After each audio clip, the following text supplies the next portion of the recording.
So you said Gabe liked what he saw. What was your first impressions of meeting Gabe, and who was the management backstage at that show? Because obviously Ring of Honor then and what Ring of Honor would become are very different, and obviously it doesn't have the corporate structure of a lot of the bigger companies. Even TNA, I have a feeling Yeah, Ring of Honor was a smaller structure than TNA was at that point. absolutely. And so that's the thing is like, you know, Rob had say so in things, but Rob was never really, he wasn't calling shots in the back. Mm, It was really just Gabe at that point. Like you, you walk in, you say your hellos to guys. Jimmy made sure to bring me to Gabe to say hello. Uh, and I introduced myself. Hey, I'm Sal. Nice to meet you. And he goes, "Oh, I'm familiar with you. Are you comfortable doing the Special K thing tonight? Absolutely. Okay, great. Uh, you know, and that's it. Like this is it's crazy to me, especially nowadays, the way the business has changed with agenting, mhm. where back in those days there was a lot of wild west where you talk directly to the booker tells you what his idea is, and then you're off to figure it out.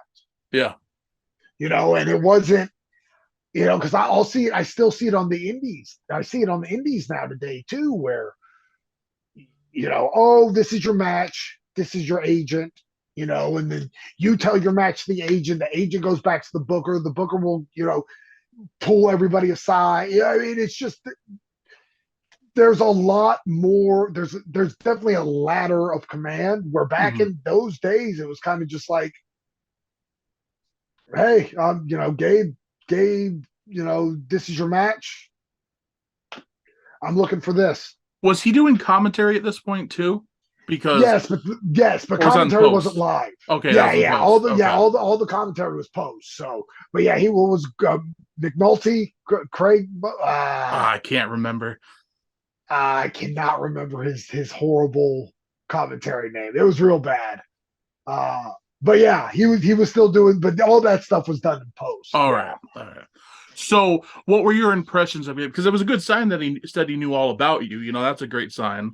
Yeah, which was awesome. And like I said, like I said, I couldn't have been happier.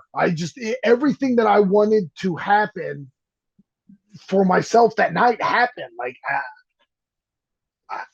I got to be one little part of this giant whole that was this match. Uh, I got to be a character. I got to dance. I got to do a dive. Uh, they made sure I had a Special K name. Gabe told me like I'll be in touch for more stuff. You really fit in well with the group. It was everything. It was everything that I could have imagined it and more. Especially since like I had a comfort level because so Jimmy and I drove up and we ended up bringing Todd Sexton with us, who, like I said, was my roommate. Uh, Caprice Coleman was booked on the pre-show. AJ was there. Uh, I by that point I already known the Briscoes. I had known SATs and Red. So like A there was a lot of lot the of familiar. roster.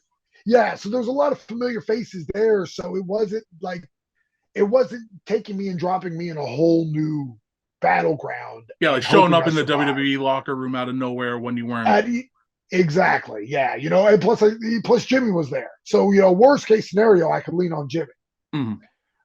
So I was already very comfortable there, and then I killed it with my spot, which a lot of the guys I knew were pre-show guys, so like to have a spot on the main show and to shine was just it was incredible. It was so cool.